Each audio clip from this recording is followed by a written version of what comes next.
Good morning. Welcome to the Dan Beasley Show. Today is Thursday, August 8th, 2013. It's 8:05 a.m. Good morning to you. I hope you're having a good drive into work. And if you're already there, I hope you have a great day at work.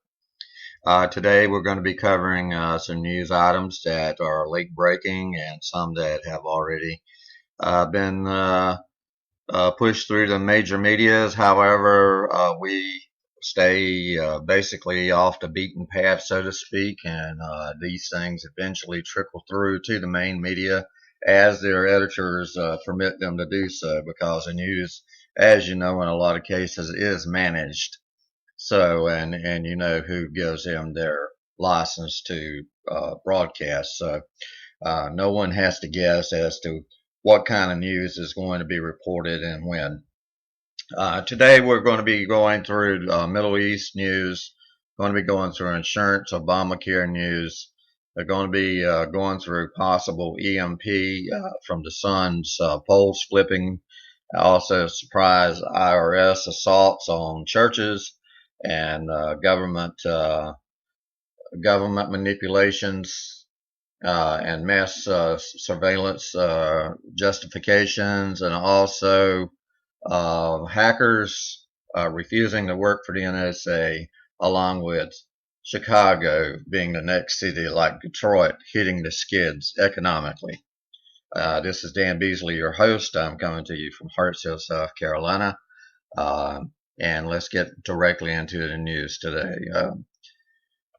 From the news of Damascus, Syria, Syrian rebels said that they fired rocket rounds and mortar rounds on Thursday that hit an upscale district of Damascus where President Bashar Assad attended prayers to mark the start of a major Muslim holiday in a rare attack in the high security area.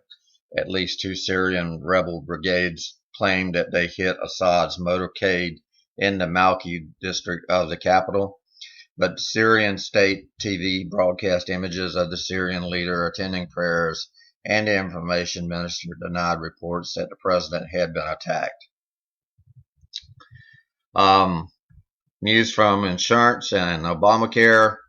The insurance carrier Aetna, which is one of the largest carriers in the country, is saying goodbye to Obamacare in Connecticut. Um, they're They've decided to pull out of Obamacare, created an insurance exchange in the state where the company was founded, which is Connecticut.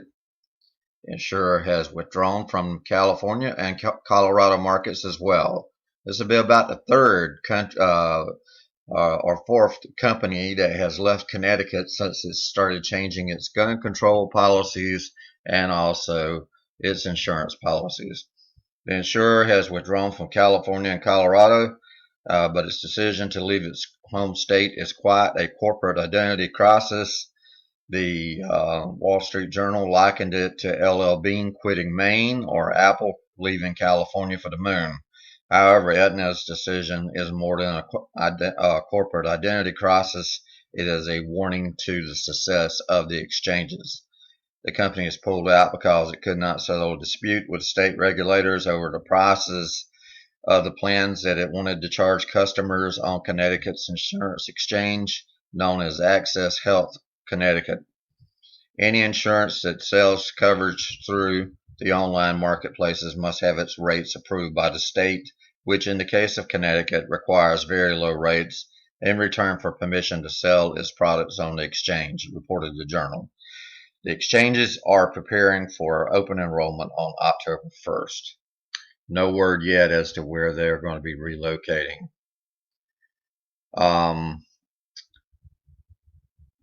Next in our news today, we have Israel giving preliminary approval for 800 new settler homes.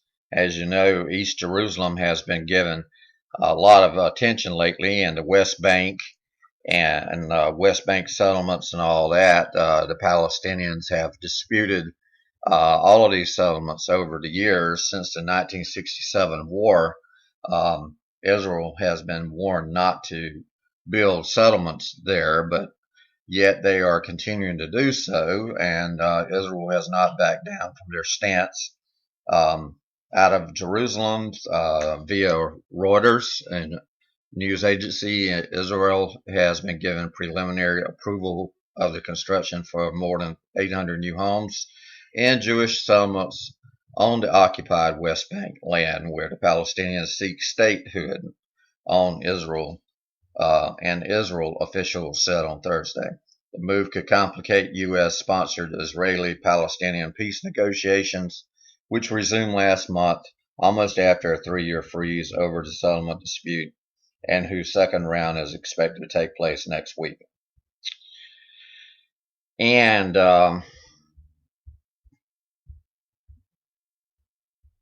we're moving on to our next story. And our next story is an interesting story. It's one you don't hear every day. It happens every 11 years to 14 years. The sun flips its polar magnetic fields, just like the Earth is in a 10,000 year cycle of flipping its fields. The sun flips its fields every 11 to 14 years.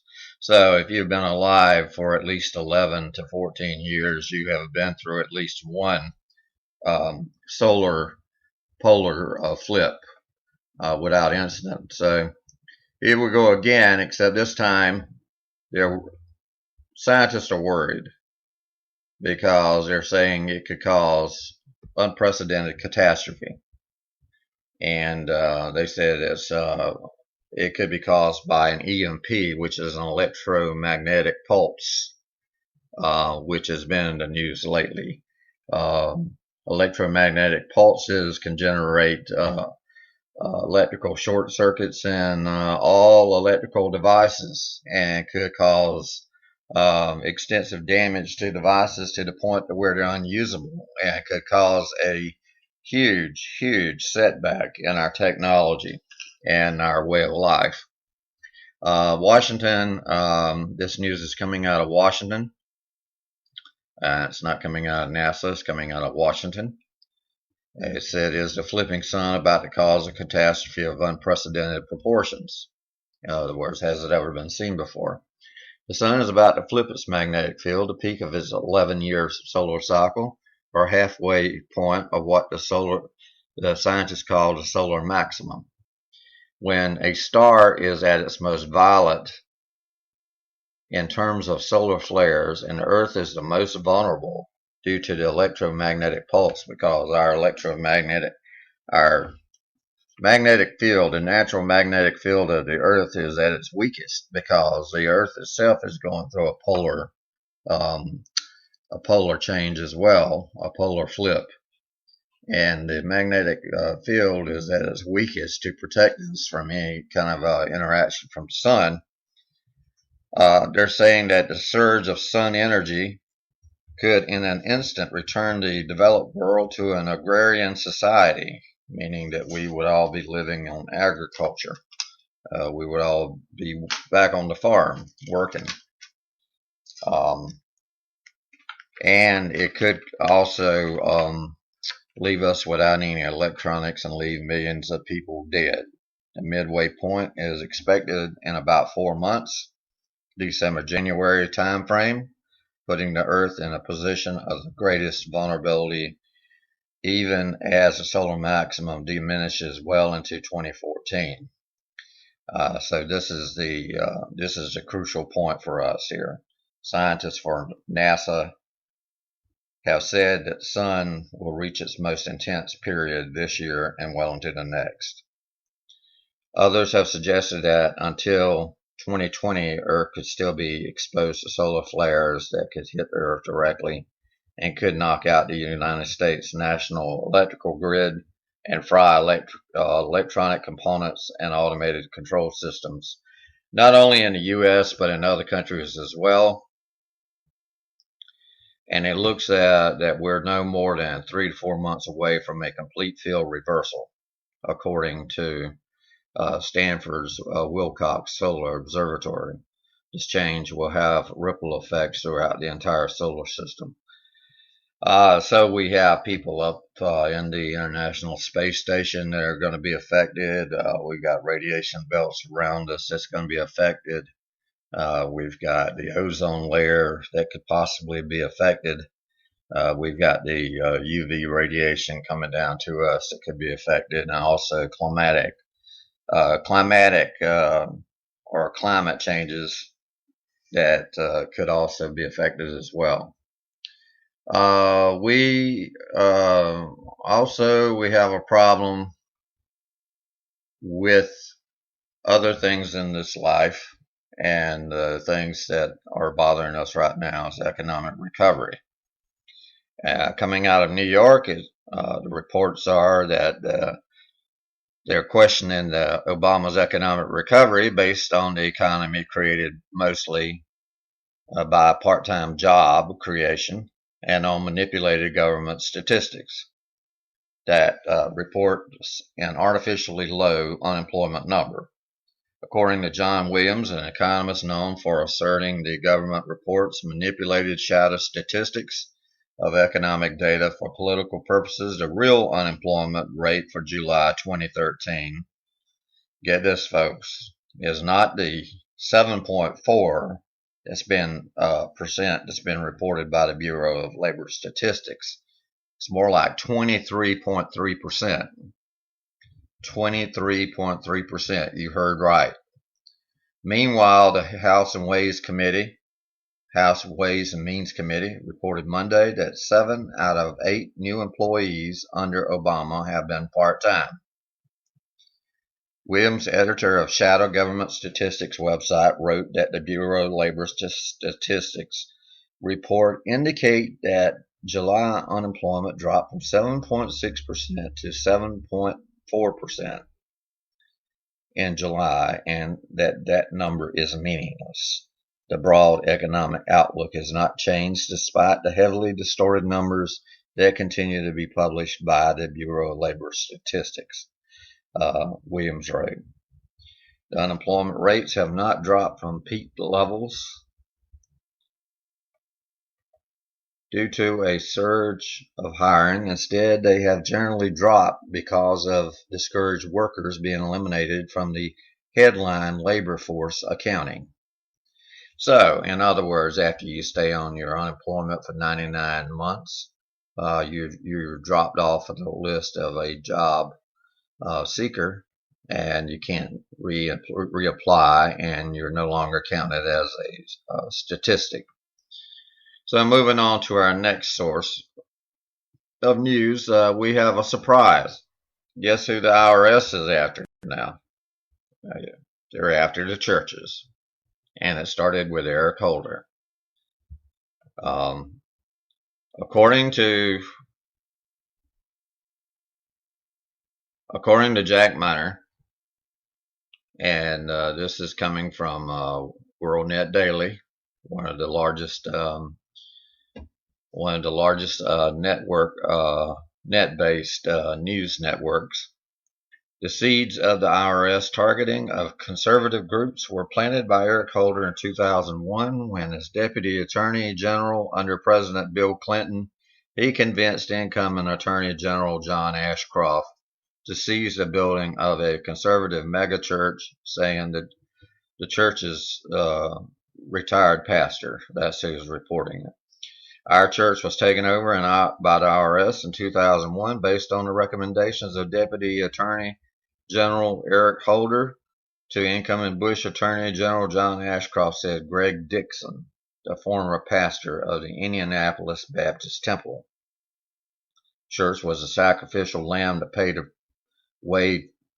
the way for the future targeting of conservative groups. We were among the first victims of the IRS targeting of conservatives long before the news broke earlier this year.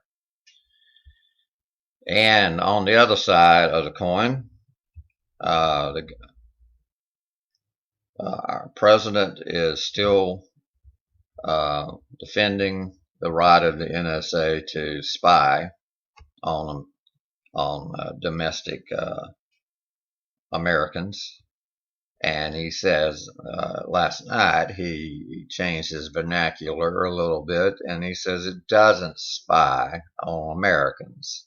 However, it collects data on Americans. Well, what's the difference? It all depends on the way you look at it. Is the glass half empty or half full? A rose by any other name is still as sweet. Uh, a handful of Congress critters who rake in the dough by acting as apologists for the NSA say that spying is necessary to protect Americans from terrorists. And the NSA pretends that its spying program is overseen by Congress and the courts, and they're all full of hot air. The government is spying on American citizens on U.S. soil. The government is spying on just about everything we do. It's not just metadata, although it's much worse than you think. The government has adopted the secret interpretation of the Patriot Act, which allows it to pretend that everything is relevant, so it spies on everyone. Former NSA Michael Hayden just confirmed that the government spies on our communications. Spying is not just to prevent terrorism. The NSA is not the only agency which spies on Americans. Many other agencies concerned with domestic issues spy on Americans as well. Moreover, Reuters reports that since the 1990s, the NSA has been funneling its spying information to agencies throughout the country to prosecute petty crimes.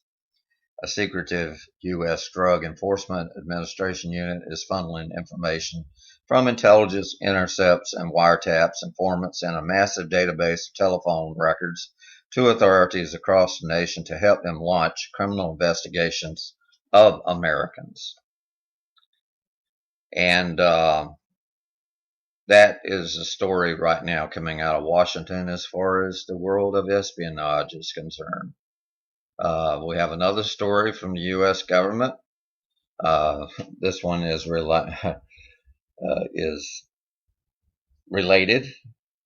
The hackers that have been long demonized by the U.S. government. The U.S. government war on hackers has backfired.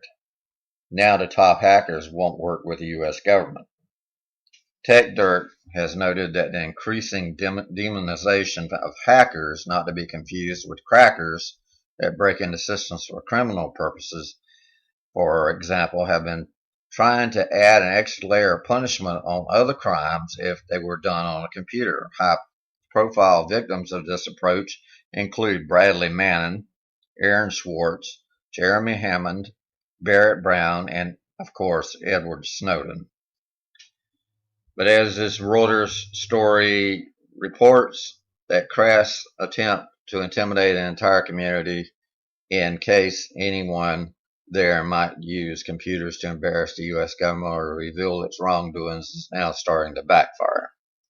So the U.S. government's effort to recruit talented hackers could suffer from the recent revelations about its vast domestic surveillance programs, as many private researchers expressed disillusionment with the National Security Agency. Though hackers tend to be anti-establishment by nature, the NSA and other intelligence agencies have made major inroads in recent years in hiring some of the best and brightest and paying for information on software flaws that help them to gain access to target computers and telephones. Much of the goodwill has been erased after the NSA classified programs to monitor phone records and other internet activity were exposed by former NSA contractor Edward Snowden, according to prominent hackers and cyber experts. So we have the hackers refusing to do spying for the NSA. Now we move on to our last story, which is Chicago. Everything centers around Chicago, you know, since our president originated from there before his ascension into the White House. Here we go. Chicago sees pension crisis drawing near. We all know that Rahm Emanuel is the mayor of Chicago. He was also serving in Obama's cabinet at one point. I think he was a chief of staff there.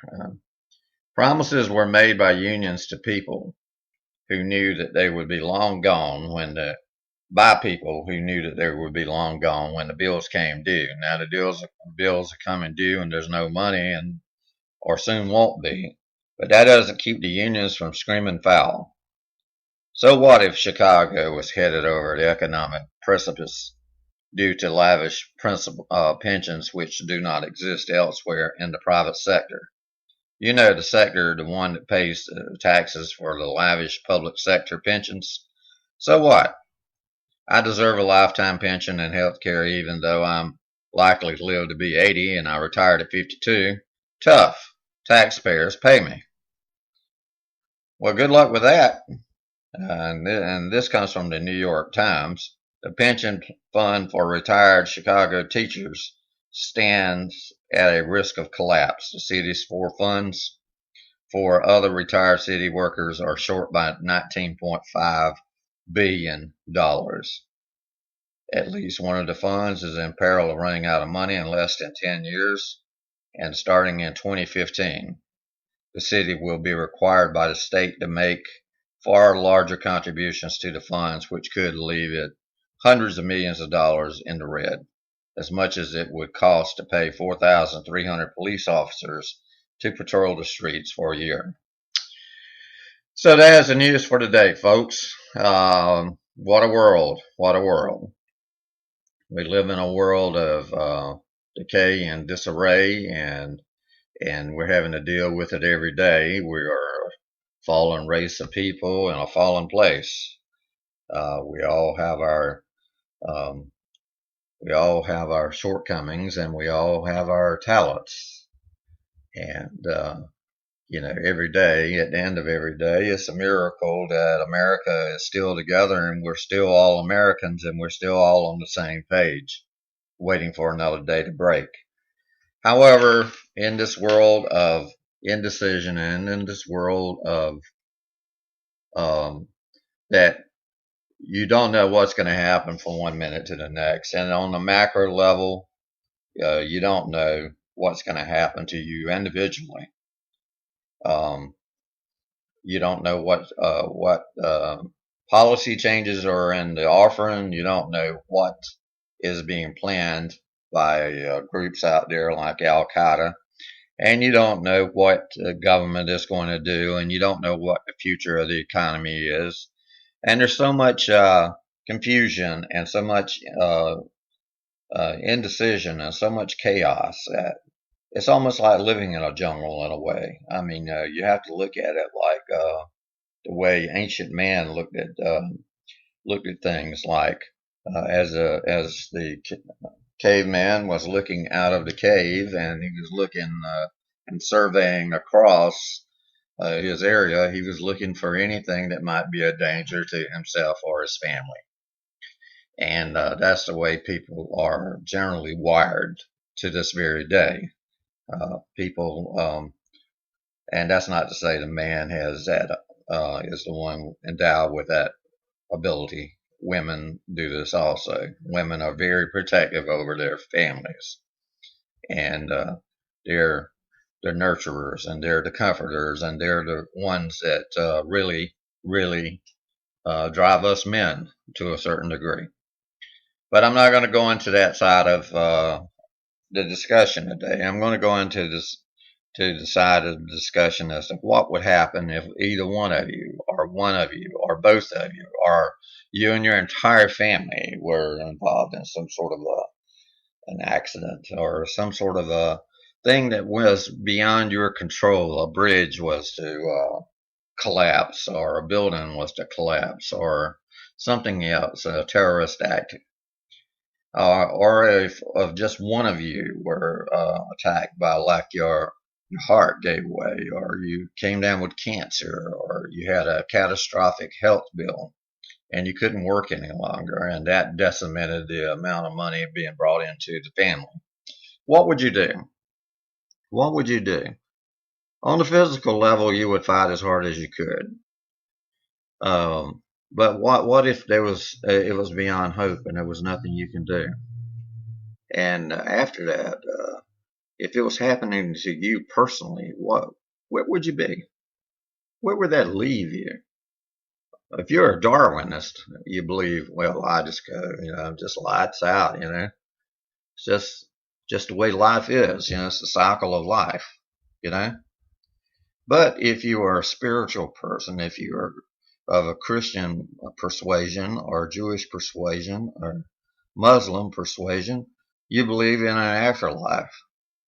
You believe in a life beyond this life, and you believe that, like many other cultures, there is eternity planted in the hearts of men and women that that cannot be filled in this life. I mean, you're always looking for something that's going to ensure that you are going to be taken care of. Even the pharaohs, they even locked their servants up with them, and they took all their goods with them because they believed in an afterlife. Well, so many people think in so many ways, and along the same lines, really, it can't be all wrong. I mean, you have this life here, and it's a brief one, of course. Even if you live to be 80 or 90 years old, it's still a brief life. And eternity is eternity. I mean, the stars, go on for billions of years, and what is 80 years compared to a billion or eternity? You got to ask yourself this question: where are you going to be? What if you make a mistake? What if you don't end up in a good spot? What if you end up in a bad spot? What if heaven and hell are real? What would happen if you went to hell instead of heaven and your loved ones went to heaven? Would you ever see them again? Probably not. Would you be rewarded for what you did here on this earth? All the good deeds that you did, that you tried to work to get into heaven? No, that won't get you there either. You could be as good as gold and still not get there. The only way you're going to get there is one way, and that's through belief in Jesus Christ. And that's the Son of the living God. And he gave his life for you so that you could have a way to heaven. If you believe in him and you trust in him and you've asked him to come into your heart and you live for him, then and you work for him, you will be in heaven one day. When you take your last breath here, it'll be your first breath there. You will never see death. You will only see a passing. And that's what it would be. It would be just a passing from one form to another, a transcendence. But you can't get, you have no guarantees if you're a lost person. If you're out there living a life of debauchery, you're living a life like a heathen. You're just taking in the pleasures of this life, and that's all you care about. Like so many of the young people today, and I'm not picking on the young people, but the younger set today, they think they have time on their hands, but they don't. Most deaths occur by accidents, and they happen between the ages of 0 and age 45. So you got to remember, you're in the most dangerous group of all. So let's take note of this. Make the right decision today, and secure your future. Some people call it fire insurance. You may not believe in a fiery hell. There's some people that don't, but that doesn't mean it doesn't exist. I mean, if you see out in the heavens, you see fires everywhere out there, stars everywhere, fires, fires, and fires. As far as bottomless pits are concerned, they could be almost anywhere, even in the earth. I'm sure you know that you could have, you know, hell could be made into almost anything. You can make anything into hell. I mean, someone playing the Macarena over and over again could be hell for you. Uh, but it's a place of eternal punishment. And it's a place of eternal separation from God. And it's a place of eternal separation from anything that is good and is holy. So even though there's Harry Potter out there, and even though there's, the other occult-based movies, um, Lord of the Rings and all that. You don't have to worry about any of that stuff. You don't have to worry about being subjected to any kind of uh, a hellish kingdom being established, because hell is a place of punishment. There's no kingdom there. There's no air conditioning there, and the weather's always the same. So I advise you to become closer to the Lord and to give your heart to Him and to read about Him in His book. It's called the New Testament. It's in the Holy Bible. And read about Him and make your own minds up. And read the book of Revelation. It will tell you all these things that are going on about the signs in the sun, about the social unrest, about the confusion, the global confusion, the one world government that is forming. All of these things are there. All of these things are there, and they have been predicted for thousands and thousands of years. So all you have to do is just read it. It's a very short book, very short, and it's a very short read. So I advise you to give yourself a chance. Just give yourself a chance and follow it. Just read it at least. This is Dan Beasley. I'm out of time. Glad that you were able to be with us today. Hope that you will join us tomorrow for another episode. Hope you have a good and godly day. Thank you, and have a good day.